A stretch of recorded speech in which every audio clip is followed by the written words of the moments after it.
Shalom chez vous, je suis le docteur Caleb Voutouhé, pasteur de l'église Vérité Éternelle. C'est encore aujourd'hui l'heure de la vérité et nous vous accueillons dans cette émission où nous sommes en train de parler des vérités bibliques. Aujourd'hui, nous avons le réel plaisir et la grâce d'aborder la deuxième partie du thème que nous avons abordé la fois passée sur ce qu'il te faut pour vivre la bénédiction de Dieu. Donc, pour ceux qui n'ont pas suivi la première émission, la première vidéo, nous vous conseillons d'aller sur nos pages, la page Facebook, vous allez trouver cela sur l'église Vérité Éternelle et sur ma page Dr Caleb Voutouhé et aussi sur notre chaîne YouTube Dr Caleb Voutouhé, vous allez trouver la première vidéo.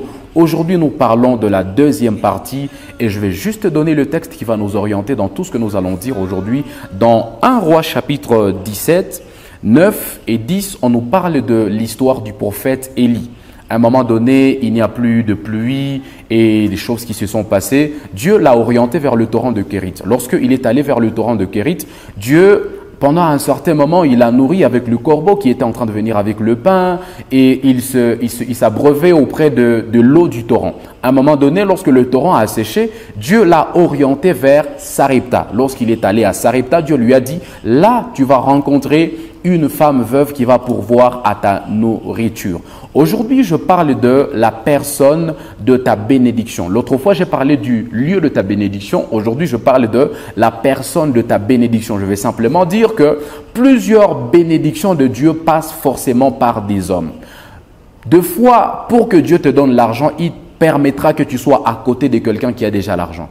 Pour que Dieu te donne la gloire, il permettra à un moment donné que tu sois à côté de quelqu'un qui a déjà la gloire. Pour te donner le succès, il permettra à un moment donné que tu sois à côté de quelqu'un qui a le succès.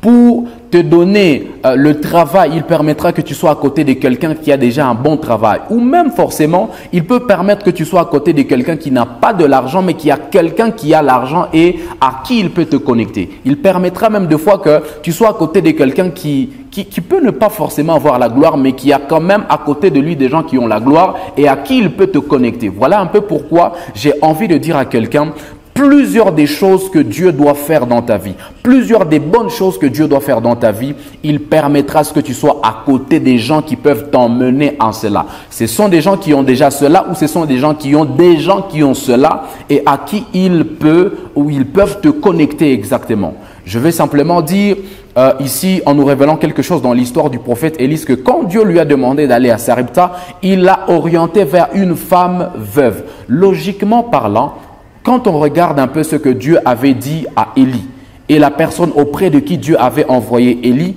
on voit qu'il n'y a pas de coïncidence, il n'y a pas d'harmonie. Je vais simplement dire par cela que la personne de ta bénédiction peut ne pas ressembler à la bénédiction que Dieu veut exactement libérer sur ta vie.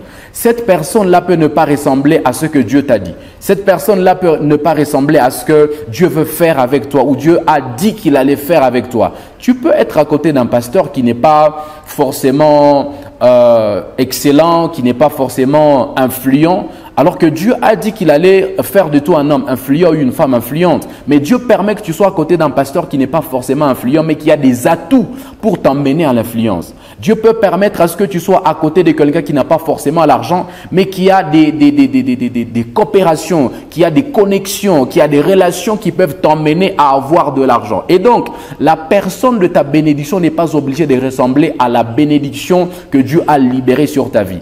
Ou même, la personne de ta bénédiction n'est pas obligée de ressembler à la promesse que Dieu t'a dite. Il y a beaucoup de choses que Dieu t'a déjà dites, mais il peut permettre à ce que tu sois à côté des gens qui ne ressemblent pas forcément à ces choses-là qu'il t'avait dites.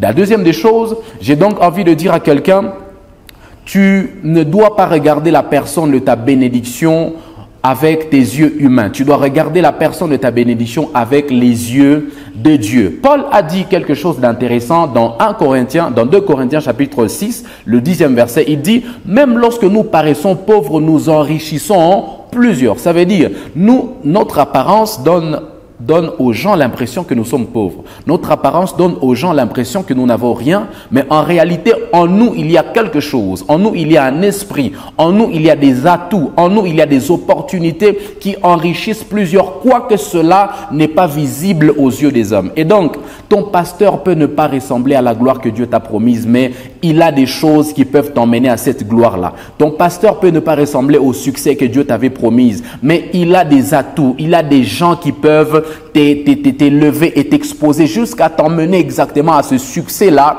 dont Dieu t'avait parlé. Et donc, tu ne dois pas regarder les personnes de ta bénédiction avec tes yeux humains, mais plutôt avec les yeux de Dieu. Je me souviens aussi d'une histoire de la Bible dans 1 Samuel, le 16e chapitre exactement, au moins que je ne m'abuse. Dieu est en train d'envoyer le prophète Samuel pour aller oindre le nouveau roi sur le peuple d'Israël. Quand il arrive devant Abinadab, il essaie de voir Shama, il essaie de voir tous les aînés de David. La Bible dit que le prophète s'est laissé intimider par leur apparence. Mais Dieu lui a dit, attention Samuel, moi je ne me laisse pas impressionner, je ne me laisse pas intimider à ceux qui frappent aux yeux comme les hommes. Je regarde plutôt au cœur. Et donc, bien-aimé dans le Seigneur, pour que tu puisses rencontrer les personnes de ta bénédiction, pour que tu puisses être en contact avec les personnes de ta bénédiction, il te faut voir avec les yeux de Dieu plutôt qu'avec les yeux des hommes. La troisième des choses que j'aimerais que nous puissions retenir au cours de cette deuxième partie de notre émission, c'est que la personne qui porte ta bénédiction n'est pas obligée de remplir tes critères.